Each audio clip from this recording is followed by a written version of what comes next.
Hi, I'm the Rap Critic, and after compiling my list of songs that I felt were highlights of the year and asking you, the viewer, on my Facebook and Twitter page what you thought the best songs of the year were, here's my list of the top 8 best rap songs of 2016. Because isn't 10 just an arbitrary number? And yes, I know we're halfway through January. I wanted to be thorough, damn it!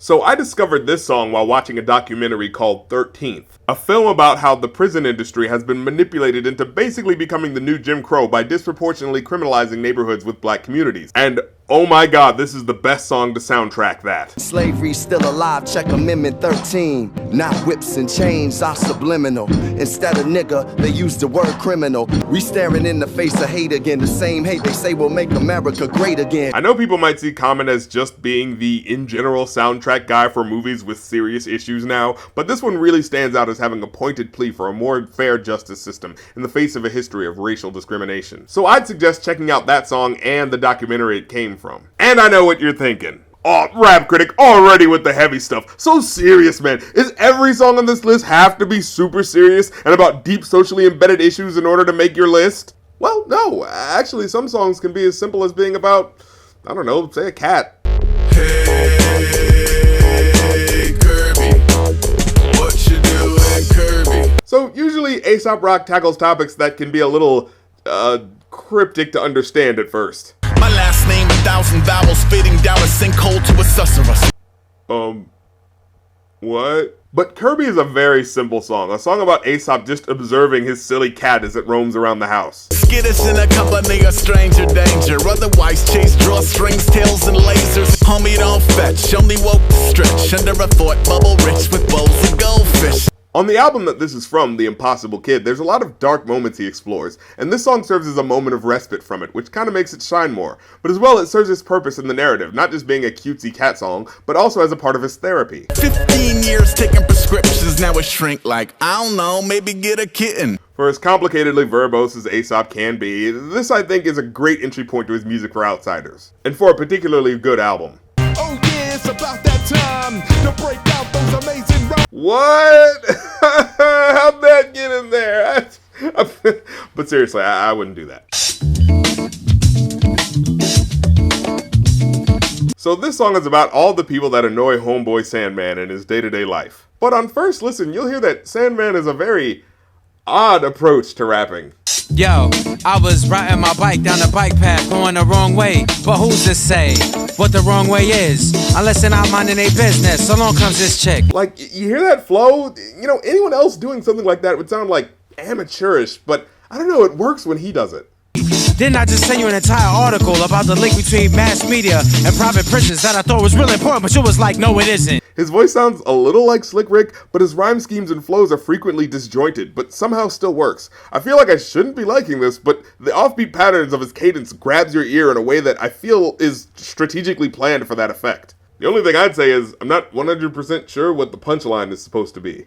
So please don't ever in your life come to me with suggestions. You'll get dismissed. On top of the fact you'll sound like this. Like, what is the this he's referring to? Shut up, Dick. You sound like this. Is it the weird wop wop wop wop wop guitar that's being plucked? I mean, I guess that sounds a little odd. Or is it the echo effect on his voice? I'm just not sure what the this is supposed to be. But either way, I enjoy his fresh approach to flow and how that affects the storytelling aspect. It's a dope song. Now, this next song is about a white guy pretending to be the cousin of someone famous. I'm sure you've heard it this year. Angelina, show me love. Brad Pitt, that's my cousin. What? No, not that one, the other one. Kurt, doo-doo-doo-doo. Kurt, doo-doo-doo-doo. To be honest, though, I'm not exactly sure what the hell's going on in this sample. Like, it's from an interview with Nirvana by this guy named Nardwar, who seems to be just making random references at them near the end of it, despite the fact that they sound really tired and that they don't want to be there, and he doesn't seem to be picking up on that vibe at all. Also, the video seems to be fast-forwarding for no real reason, but it's not really about that. This song is literally just some good old-fashioned asshole battle raps. This Caucasian got his cock raising and your thoughts twat blazing till my knot soft like a hot razor. There's no way you're heat holding, baby bitch. You ducked when you heard. Okay, I'm reloaded. but it was just a Jay-Z skit. Fuck you, pay me, bitch. Come through, make me rich. Crazy kicks. It's not going to change the world or anything, but its particularly well-constructed wordplay and breezy beat makes for a chill listen altogether. Now I know what you're thinking. Okay, now's the time where he starts mentioning the regulars on these lists. You know, the Lupe Fiasco songs, the Tech Nine songs, the Hobson song, just get it over with. But not really this year. I'm not even setting this up for a fake out, I'm being honest. You're still kind of expecting it though, aren't you? For real, I was very surprised by a lot of newcomers and established acts that I had paid no mind to before. In particular, this guy.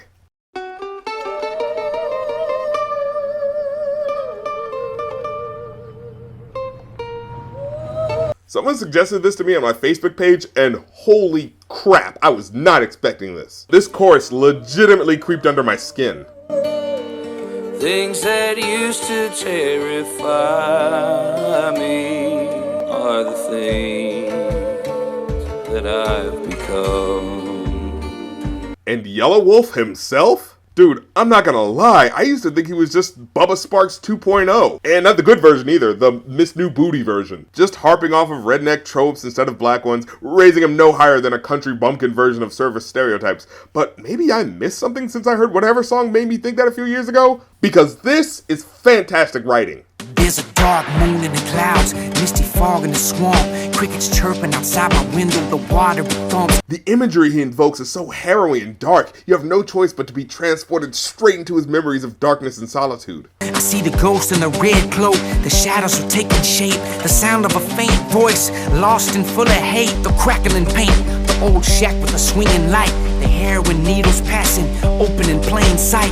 Committed to my convictions, committed crimes with the quitters, connected to my religion, the religion of sinners. This is a truly fascinating turn from the rapper I once heard. This is like some southern Edgar Allan Poe shit right here. And mixed with the chorus, it frames his lyrics as a child growing up in poor back roads, horrified at everything he was witness to every day, but given no other option in his life for a way out other than this path. So these things soon became who he is now, and you can hear the disgust and shuddering pain in his voice from it. It's an unprecedented masterpiece from this guy.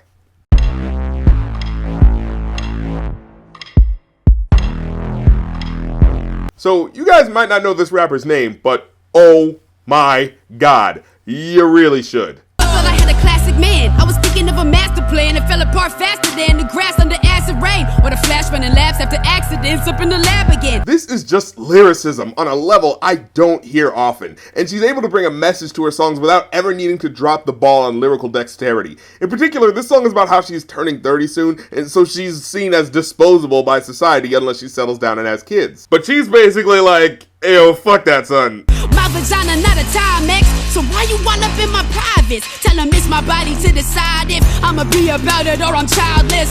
So call me a narcissist. You want a war, I want armistice. You want to spar, then you are dismissed. Art is my heart, I will not risk this." And also she talks about how women are valued more for their youth than for their intellect, breaking it down at the end of her verse.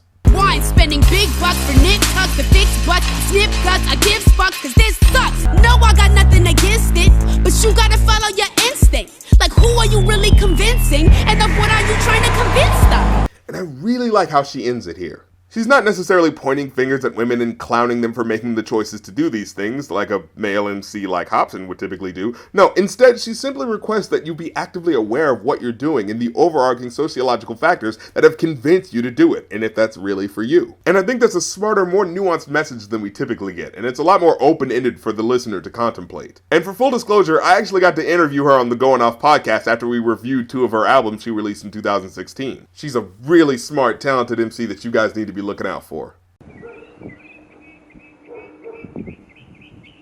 Attention all rappers.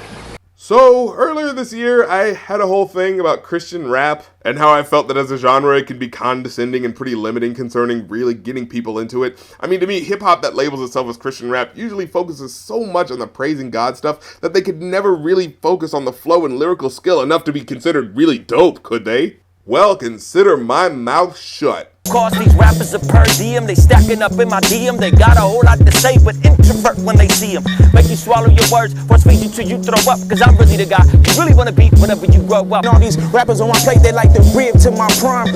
Gluttony, good religion, cover me. Going in the Guinness Book of Records for this utterly disrespectful flow. An intellectual, introspective, perpetual player with plenty time to say just what's on my mind. Let that holy water burn. Too bad all these rappers I'm stunning ain't on my tax return. I turn spare time into quality time. Follow me blind. I fish for men. Who cares who writing my lines? Remember me like the discipline you would get. You know whippings where they make you pick the switches from the tree and they hit you to the bleeds and then sit you in the kitchen while they sniffling and make you eat. God damn. Or should I say God bless? Seriously, these guys have it all. Dope beats, topics that make you see them as human, crazy vocabulary, clever punchlines, and faith in God that's fully present in their music. This is what I, as a Christian, have been looking for, and I really enjoy it.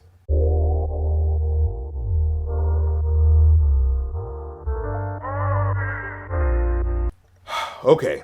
So the number one song of the year is a song that's about suicide. And it's from the perspective of someone who's doing it and the perspective of someone who's dealing with their friend doing it. And it's expressed with graphic emotion. So much so that I wasn't sure if I should show any of the parts here for fear that it may trigger someone emotionally who's been going through it. Some may say it's melodramatic, but in a way that I think is earned with how the song works. Because I may not have depression, but I've had to deal with a couple of friends of mine who were depressed and committed suicide. One that actually happened last year. And another friend who's currently suffering from depression and working through that. So it really touched base with me. If you want to listen to it and see for yourself, please go check it out. It's a brilliant song and best song of the year, hands down. And if you or anyone you know is possibly, exhibiting suicidal thoughts or tendencies, please take it seriously and talk to them about that.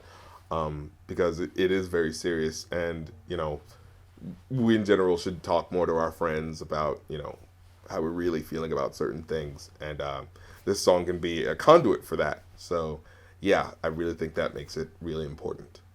So that was my best of 2016 list. If you had any songs you think should have been on this list, well, tough titty. You guys had your chance to tell me on my Twitter and Facebook pages, so I don't want to hear it in the comment section of this video. Though you're probably going to do it anyway. Well, I'm the Rap Critic. You don't have to like my opinion, but that's just because you're wrong. It's okay. It happens to the best of us. I mean, not me, but